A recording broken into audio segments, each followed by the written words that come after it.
It's Sunday, January the 7th, day 93 of the war with Hamas, and with tensions rising in the north, we'll have a live security briefing and then get analysis from Deputy Mayor of Jerusalem, Fleur Hassan Nahoum. Keeping you up to date, I'm Michael Dixon, and this is Stand With Us TV Live.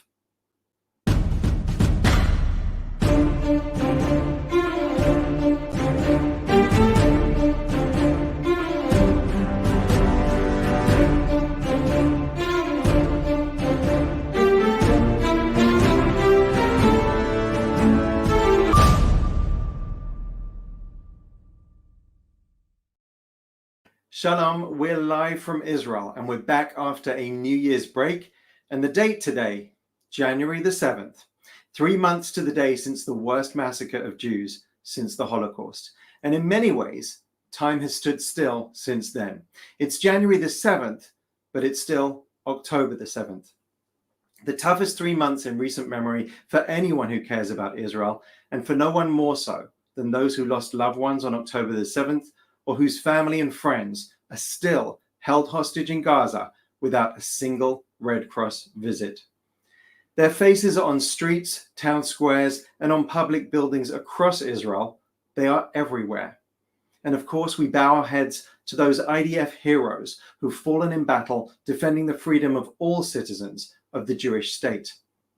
And yet, in those 3 months since that terrible day, the Jewish people and all those who love Israel have found their voice louder than ever in unity and in strength.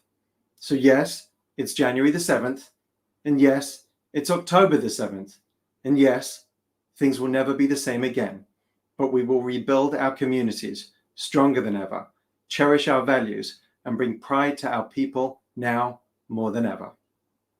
In a moment, we'll head to Tel Aviv for a briefing with the IDF spokesperson, but first, a roundup on the last week of Israel at war. Lebanese-based Hezbollah terrorists fired dozens of rockets in what they call an initial response to the killing of Hamas terror chief Saleh al-Aruri. Meanwhile, Chief of Staff of the IDF says, if needed, Israel is ready for the fight. 3 months after Hamas's October the 7th massacre, the IDF says it's dismantled Hamas military framework in northern Gaza. Families of Hamas hostages visit Qatar in a bid to revive talks for the return of their loved ones. And in the wake of the fallout from the campus anti-Semitism congressional hearing, UPenn professors embark on a high-level faculty solidarity mission to Israel. Let's get the latest now. Joining us live once again is Lieutenant Colonel Jonathan Conricus. Good to have you with us, Lieutenant Colonel. Thank you very much. As always, thank you for having me, Michael. A pleasure. And so let's look to the north first. A huge barrage of missiles aimed at northern communities over the weekend. Tensions are very high there. What is going on, and what capacity does Hezbollah have in terms of arms and forces? What could a heightened conflict look like? Unfortunately, Hezbollah has many more significant capabilities than what they fired yesterday. They did indeed fire lots of anti-tank missiles and rockets towards northern Israel. They aimed at very important Israeli facilities. There's damage there that will soon be repaired. But, you know, they have been stockpiling weapons in southern Lebanon in violation of UN Security Council Resolution 1701 ever since the resolution was adopted at the end of the Second Lebanon War. They have been undermining that resolution, a resolution that was put into place in order to prevent exactly the reality that northern Israel is now unfortunately suffering from. So we are in a situation where Hezbollah is indicating that they are escalating the situation. They claim that it is a reprisal for a killing of a Hezbollah or a Hamas leader, even though that terrorist has very little to do with Hezbollah. And the question here that many in Lebanon are asking is, why on earth would Hezbollah drag Lebanon into a war over a dead Gazan terrorist that was hiding in Beirut? If Hezbollah does this, and if Israel will be forced to retaliate and to escalate in response to Hezbollah's escalation, then the consequences will be paid, of course, by Israeli civilians in northern Israel, but those living in Lebanon will pay a very, very heavy price. And many in Lebanon are asking if this is a sound strategy by Hezbollah. The coming days will be very tense, and we will continue to have the IDF on very high levels of readiness, with the Air Force, artillery, tanks, and infantry deployed along the northern border, ready to respond to any and every type of aggression that Hezbollah will send towards us. And at the end of the day, I think Hezbollah understands very well that if they escalate, the IDF is ready to respond to that. And we will see how the next days will play out, if this will be the end of the so-called Hezbollah retaliation for the killing of that terrorist in Beirut, or if it will continue. In any case, very sensitive times. Israel, again, in accordance with humanitarian law and in accordance with our belief in the rule of law and diplomacy, has asked the US, has asked France and the UN to find a diplomatic solution before Israel is forced to take matters into its own hands and by itself, by the tools that Israel has available, to create security and a sense of security for Israeli civilians. And as you said in the beginning, there are more than 100,000 Israeli civilians that are internally displaced, basically refugees in their own country. That needs to end, and it needs to end rather quickly. Israel is being very gracious with time and very tolerant here, but I think that that tolerance will be coming to an end, and then Israel will be forced to take matters into its own hands and to make sure that Israeli civilians can go back to their homes and live in safety. And Secretary of State Antony Blinken on the way to the region, that window for diplomacy closing, but certainly still open. Let's see what happens there. Turning to Gaza now, 3 months in, and the IDF announced that it has completed dismantling the Hamas infrastructure, the framework in the northern Gaza Strip. Take us behind what that means. You know, a lot of what's happening in Gaza and what we're seeing now is a map of northern Gaza. We're seeing the different battalion areas. All of these orange areas are basically Hamas battalion areas. There's 12 of them. Out of the 12, 11 have been totally taken out of commission, and we count, the Israeli assessment is more than 8,000 dead Hamas combatants. That's a big and important number. It doesn't mean that the work is over, and what we're seeing now in central and southern Gaza means that there's many more terrorists, many more rocket launchers, many more tunnels and enemy facilities that need to be taken care of. We're zooming in now over the area of Khan Yunis, which is where many Israeli troops are fighting on the ground as we are speaking. You can see how densely populated it is, and you can imagine how challenging it is to fight in these very dense urban environments. What we cannot see in this video, but maybe we'll see in the coming seconds, is the underground infrastructure, where our soldiers are fighting and actually making efforts to go underground in very elaborate tunnel networks that you can see here. The red areas indicating command posts and bunkers where Hamas terrorists are hiding underground as there's fighting above ground. And as you can see, there's ordinary life and Khan Yunis and Palestinian city above ground. Underground, the area that is accessible only to Hamas terrorists. And that is where they're fighting. That is where they're firing the rockets from. That is where they planned the October 7 massacre. That is where they exited from in order to conduct the massacre. And that is now where Hamas operatives are hiding.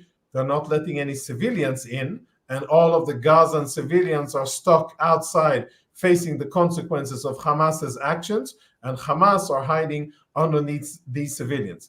When the IDF spokesperson, Rear Admiral Hagari, said that the IDF has effectively dismantled Hamas in the north, it means that they have no real organizational capability to conduct significant military operations. It doesn't mean that every last terrorist is dead in northern Gaza, unfortunately not, but it means that on a organizational level, in order to run logistics and to coordinate fires and to do complex maneuvers, Hamas does not possess that in northern Gaza, and neither does it possess an ability to control above ground what happens. And the IDF is working on doing the same thing, on replicating that success in central and southern Gaza. But as you can see, and I think you've reflected on it, Michael, is that the IDF is operating slightly slower with a different type of tactics, still using a lot of fires, but very accurate fire support from the air. And the troops are advancing at a measured pace, taking a lot of precautions in order not to expose our troops to undue danger. And we're seeing everyday reports of Hamas terrorists handing themselves in, surrendering, or getting killed.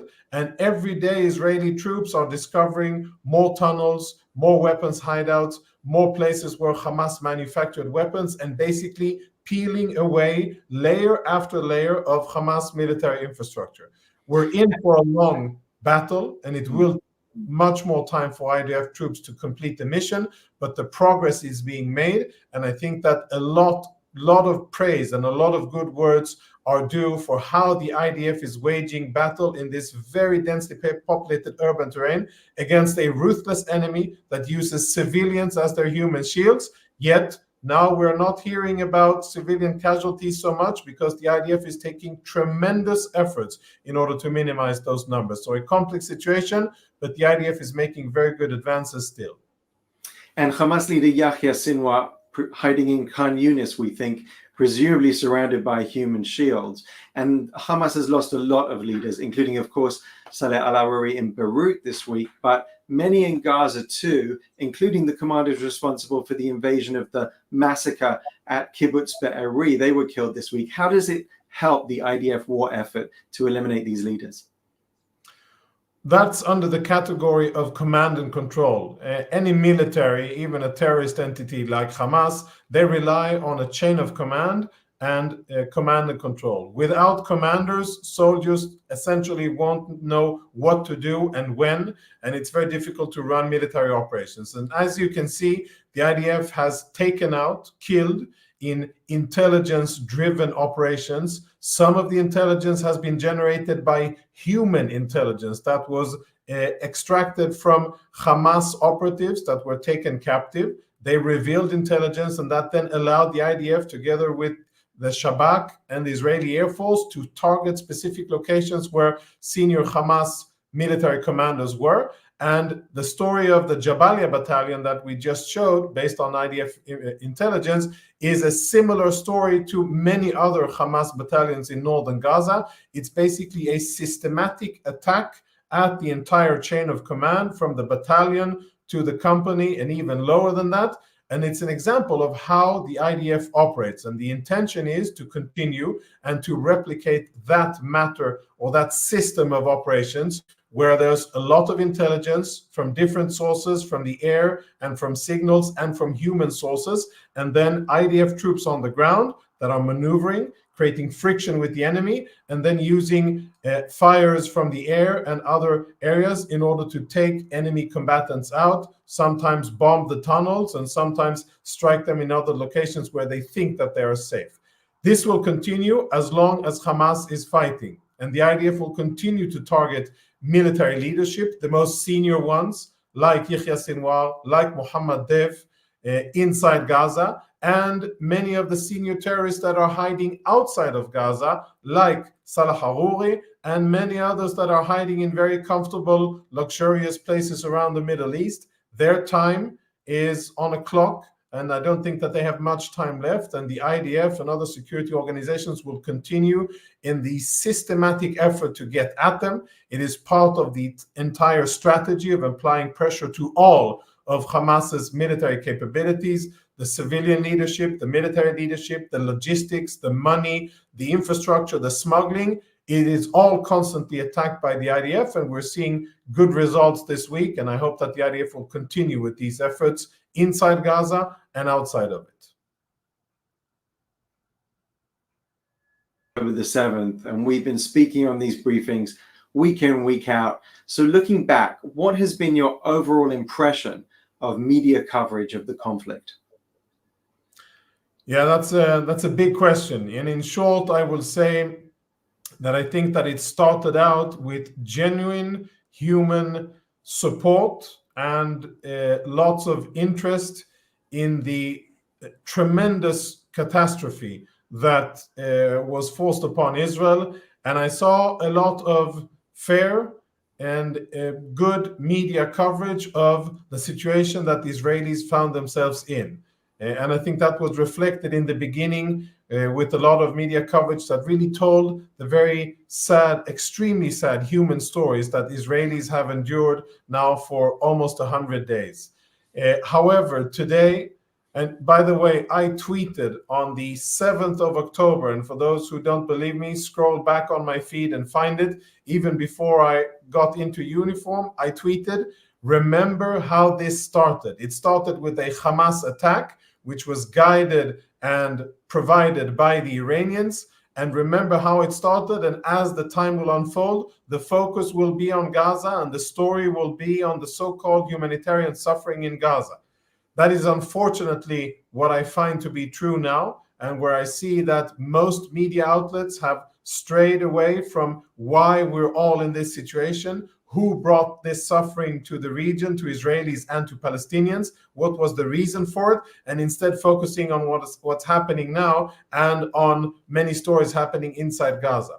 I think that's unfortunate, and I think that many are being, let's say, led astray by Hamas narratives and by the low-hanging fruit of what's available in Gaza, and not enough is being said about why we are 100 days of fighting. Who is funding all of this? Who send these terrorists into Israel?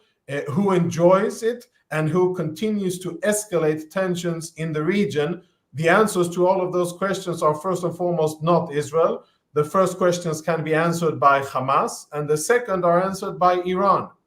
And these two entities, Iran as the source and Hamas as the currently lead executor on the ground of Iranian aggression, they should be the focus of media attention and international political and diplomatic attention. They should suffer the consequences of the aggression that they unleashed. And I think that the story should be how Israel is defending itself against extremist Islam, funded and guided by Iran, against Israeli civilians, and what a tremendous job Israel is doing at defending itself and its civilians, despite the cost that we have had in terms of human life.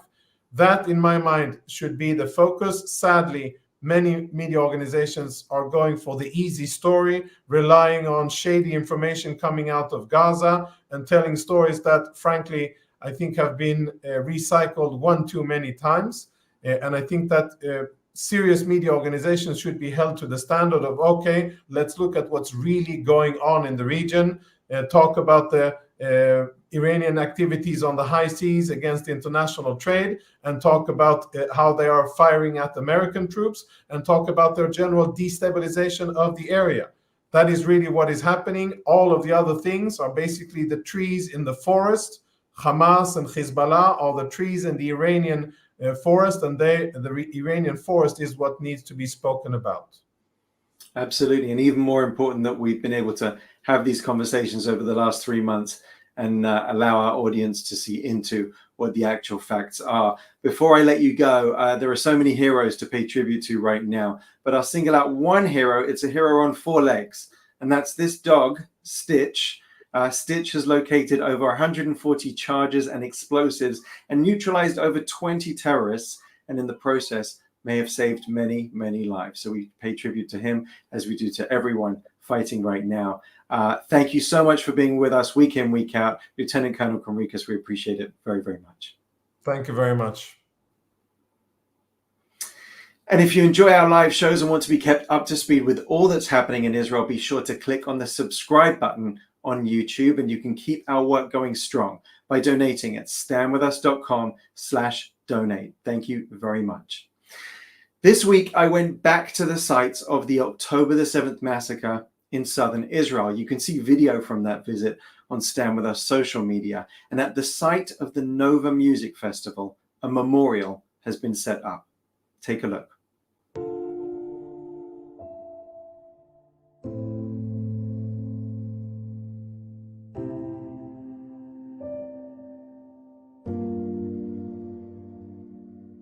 Here at the site of the Nova Music Festival and Open Air Festival in the beautiful area of Re'im, a makeshift memorial.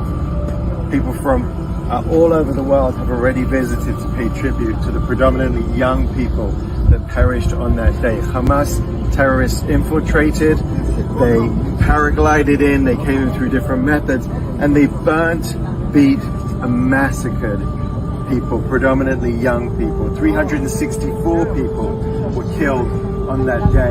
And as you can see, their faces surround us. People have come here to pay tribute. Another 40 people were kidnapped from here, and many, many more wounded, some with wounds for the rest of their lives. As you can see, they were young, they were vibrant, they were some couples here together, and they also weren't just from Israel. You see other flags as well, commemorating people from all over the world who literally just come to have a good time. And you also see tributes to the police officers and the brave individuals that came to try and save them on that terrible day.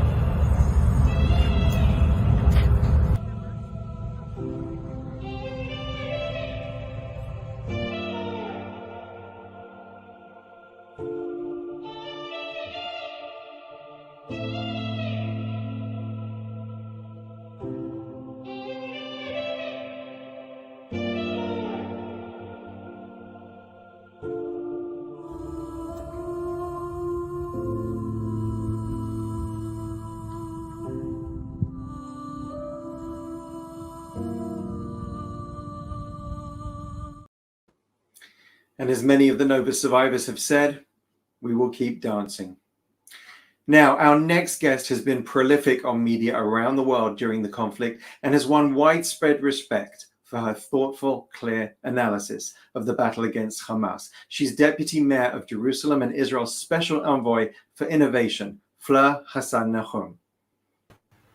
Great to see you again, Fleur. Hi, Michael. It's always great to be with Stand With Us. Thank you so much. And I first visited the sites of the October 7th atrocities together with you. And I went back this week. And however much you see and hear, it will be a long time before we truly understand everything that happened on that grisly day. There are houses that look like crematoria still. And so how important is it that we keep telling the world about what happened 3 months ago today? Well, it's important because they seem to have forgotten. As our friend Conricus was just talking about, people are talking about Israel attacking Gaza like if there was zero context, like we started this, like there was no massacre, like there was no hostages. It's a joke. And so, unfortunately, as you say all the time, Michael, which I really agree with, we're still in October 7th. We really are.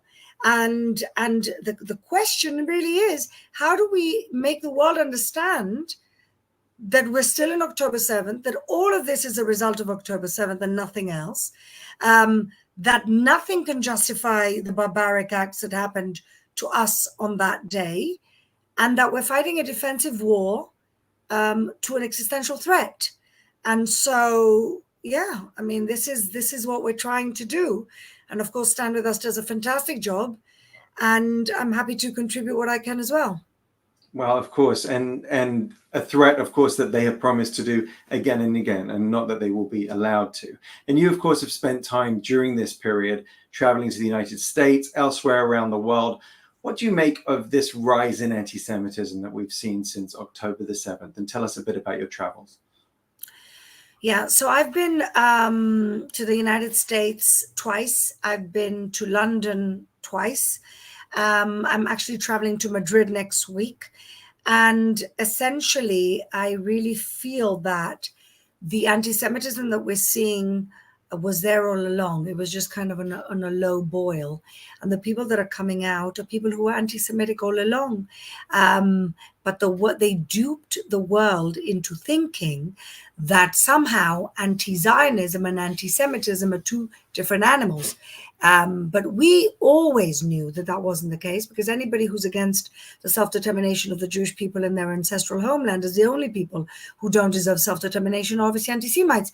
But somehow the world, including many Jewish communities, were duped into thinking that we should feel guilty for existing, and that somehow being against Israel or being against Israel's right to exist is not constitute anti-Semitism. And I think what we're seeing very clearly is that these people were always anti-Semites, and now they're shouting it from the rooftops.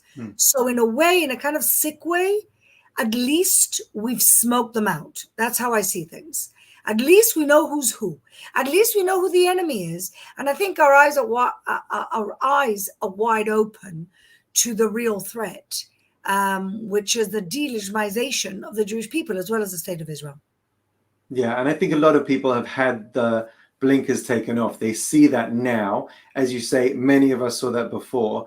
But I think the important thing is that we never go back to October the 6th. It's eyes wide open from here on in. Now, Exactly. one of the parts of the fallout of the war that I feel gets missed in the coverage is Israeli refugees, these evacuees who are, as the Lieutenant Colonel said, refugees in your own country. What are your thoughts about that? Well, it's ironic because when my husband and I first moved to this country, it was 2001, and it was the middle of the Second Intifada, and essentially Jerusalem was the site of war, of urban warfare. We were being attacked in buses and in cafes, and everybody was scared to come to Jerusalem. And today, Jerusalem is kind of ironically very calm, and we've become a city of refuge for about 50,000 evacuees, mainly from the north, but some of them also from the south. And, what people don't seem to understand is that we have an internal evacuee problem of close to 250,000 people. Now, in a country of 9 million people, that is completely unprecedented and unacceptable. And it's also an existential threat, because if Israelis can't live in any part of Israel, it means they've won. It means they're pushing us back and they're pushing us in. And so, the evacuees that are in Jerusalem, thankfully, we have a very strong civil society in Jerusalem. We've set up a civil society command center. We've set up a huge free shop of clothing and nappies, diapers, and baby formula, and anything an evacuee family may need. Remember, when they ran here, it was October 7th. It was summer. Today in Jerusalem, it's winter. And so they came with nothing. Winter coats, etc. So we are working very hard to ensure that these evacuee families have anything they want, that everything they need materially. Now, a lot of families are living in hotel rooms, and it's really getting very unbearable. A few months ago, I pioneered a program to get people, Jewish families who have holiday apartments in Jerusalem from around the world, to open up their holiday apartments and let families stay, because ultimately to be in a hotel room with 2 or 3 little kids is a nightmare. To be in an apartment is like an Airbnb, it's a lot easier. So we managed to place tens of families, unfortunately not more than that, but we did what we could. We continue to appeal to people with empty apartments. I myself we've hosted 2 families of evacuees in an apartment that belonged to my mother, unfortunately, who passed away last year.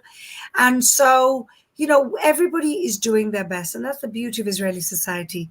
The resilience and the action that everybody's taken after going through the initial trauma, everybody's gone into action, and everybody's doing something for the war effort. And that is something very unique and something I'm very proud of our civil society and in general, the state of Israel.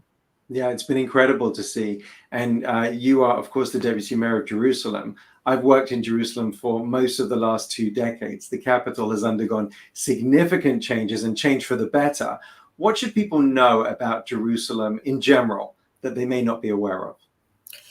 I think there's many fascinating things about Jerusalem. What people don't understand is the diversity of our population. We have got the 2 largest minorities in the state of Israel, living in double the percentage numbers than in the rest of the country. So in the whole country, there's 20% Arab community. In Jerusalem, is 40%. In the rest of the country, is 15% ultra-Orthodox community. In Jerusalem, is 30%. And unfortunately, what that means is, because of their low socioeconomic standing, mainly because of their low workforce participation, is that Jerusalem is the poorest city in the country. And so a lot of our work in the city, and it's been my particular portfolio of economic development, is finding ways and building models for economic integration of these 2 population groups, because ultimately the whole state of Israel demographically will grow towards the numbers that we have in Jerusalem. And so Jerusalem is essentially the laboratory of the models for the solution in order to create integration for these two minority groups that unfortunately, for religious and political reasons, are in low socioeconomic levels. And anyone who's visited Jerusalem knows it looks beautiful as well right now. And I hope that we will get increased tourism, flights will come back, and we invite everybody to come and visit the magical capital of Israel. And of course, you've also been heavily involved with the Abraham Accords and growing it out. It seems like only a short while ago that we held an amazing reception together with people from all over the Gulf and all over Israel to join and celebrate the Abraham Accords. And of course, Hamas sparked this war just as it looked like Saudi Arabia and Israel were moving towards normalization, following hot on the heels of the UAE, Bahrain, Morocco. And Iran has an interest in killing the Abraham Accords. Qatar is a key donor of Hamas. So how does the region look, in your estimation, when the dust of war settles? Well, actually, I'm more optimistic than you would think. I don't think the Abraham Accords are dead. And I've been saying this now for a few weeks. And I'll tell you why. There's a few reasons. First of all, the Emiratis and the Bahrainis also, to a certain extent, they have a long-term game. They're not short-term people. They've decided strategically that they want to make peace with Israel for many different reasons. But let's start with the most obvious reasons. We share enemies. Their enemies are also the Muslim Brotherhood. They challenge the monarchies, the modern monarchies in these countries, the benevolent monarchies who actually want the best for their people and want peace and prosperity for their people. And they understand that that is in the face of the clear contrast of Iran and its proxies that want death, destruction, global caliphate, jihadi ideological mentality. And they very clearly laid their flag on the sand of the side of peace and prosperity and not death and destruction. And they themselves kicked out the Muslim Brotherhood, the UAE 10 years ago, Bahrain similar, Saudi also in the last few years have been putting great efforts into kicking out the fundamentalists. So these countries know exactly who Hamas is. They know exactly what they represent. And they are against the version of Hamas in their own country. So that's the first thing. Second thing, as I mentioned, Iran. Iran is funding the Houthis. For example, just one example, it's also funding Hezbollah in the north of Israel, another enemy of Israel. Hamas is funding Afghanistan, it's funding Iraq, it's destroyed Syria, it's destroyed Lebanon. We know all that. It's involved in Qatar, it's partly in Turkey. So Iran is playing this game where it's trying to create it's got tentacles in all these different Arab/Muslim countries. And on the other side of the countries that actually don't want this Iranian homogeny that could destroy the region and eventually bring back the world. So they understand the threat that Iran poses, and they are very firmly on the other side of that threat. Moreover, they are being attacked by the Houthis, who are being funded by Iran, and not talking about even the Red Sea routes that affects the entire Gulf that are also being attacked by the Houthis that are funded by Iran. And so we share these enemies. We share a love for a shared future of peace and prosperity, of a region of innovation, of, this evolving sort of energy, new reality. And that's not going anywhere. And I will even say something, I will dare to say something else. I don't think peace is off the table with Saudi even in 2024. So for all those reasons, we have a reason to be optimistic. And I actually think that the Abraham Accords could prove very useful in the day after we get rid, please God, of Hamas in Gaza. In the reconstruction of Gaza, I envision that Saudi, Emirates, Bahrain could play a very significant role in this reconstruction and this preservation of Gaza, fundamentalist free. We'll be watching that very keenly indeed. Finally, what should the Jewish world's response be, and the response of everyone who stands with Israel, to the post-October 7th world? Well, I just before this this Zoom, I was at a dinner with a delegation from the UK that came in solidarity, and I said to them that Israel is the only country in the world when there's a war people fly in and not fly out. And that, I think, says a lot for the Jewish people, says a lot for our unity and resilience, and says a lot for the fact that we stand up for each other. And we should be very proud of that and stand proud for who we are and what we've built after thousands of years of persecution. Now, I also said to them that anti-Semitism, unfortunately, as the great and late Rabbi Lord Jonathan Sacks said, is a mutating virus that always takes the cloak of the scapegoatism of the day. And so 500 years ago, when everything was about religion, so Jews were the Christ killers. 100 years ago, when everything was about race, then Jews were a subhuman race, according to Hitler. And then when the world saw the communists as the big enemy, Jews were communists. When the world saw the capitalism as enemies, Jews were capitalists. And today, somehow, even though we decolonized our ancestral homeland, we are the colonizers. And so what I want to say to people around the world is, unfortunately, this is in a mini version, the Holocaust of today. This is what the Jewish people, the most serious challenge to our resilience and who we are, has happened on October 7th. But we will win and we will survive, and the Jewish people always move on and we get stronger. So I want people to understand that with all the suffering and real trauma that we're going through right now, this will make us stronger and they won't defeat us. And it creates even a better unity amongst the Jewish people, diaspora and Israel, and even within Israel. And so, as you said, Michael, because I'm quoting you all the time, we are heartbroken, but we're not broken. 100%. And thank you for your powerful words. We appreciate all that you're doing, Fleur. Such a great friend of Stand With Us as well. We appreciate your time. Thank you very Michael. much. Thank Fleur you for Hassan everything you're doing. Thank you. Now, before we go, I want to show you a poignant moment. It's two grieving families united by tragedy. IDF soldiers Shaul Greenglick, who was 26, and Yaron Chittiz, who was 23, both from the city of Ra'anana, both lost their lives within one day of each other during Israel's current counterterrorism operation against Hamas in Gaza. After Shaul's family finished sitting Shiva, they joined the Chittiz family in sitting Shiva for Yaron, and together the two families embraced each other, sang together, and became one through their mourning. Take a look.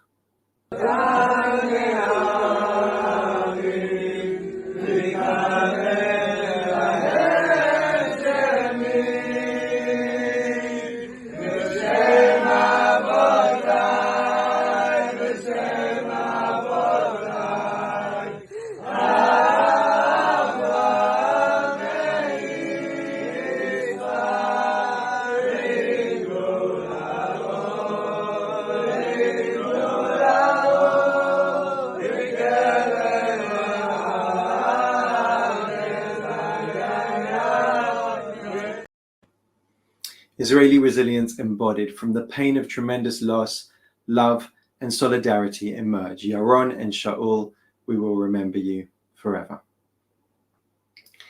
Now, in just a moment, an incredible piece of music to play us out. Before that, a reminder that you can get updated by following the Stand With Us WhatsApp channel or by going to standwithus.com/situation room. And you can help us battle anti-Semitism and educate about Israel and give support, legal support, to students who are in the BDS crossfire. Keep our efforts strong by going to standwithus.com/donate.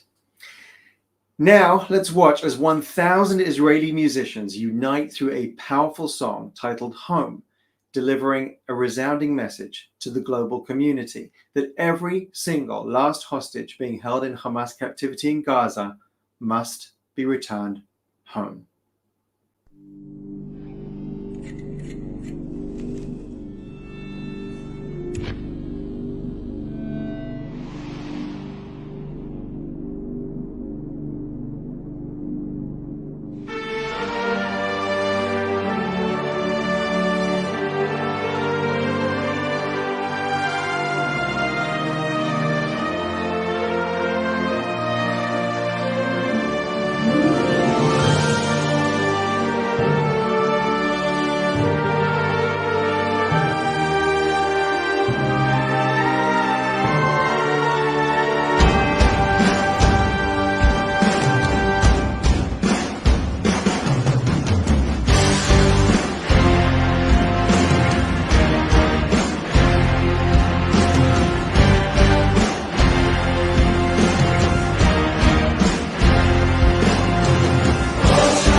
Incredible.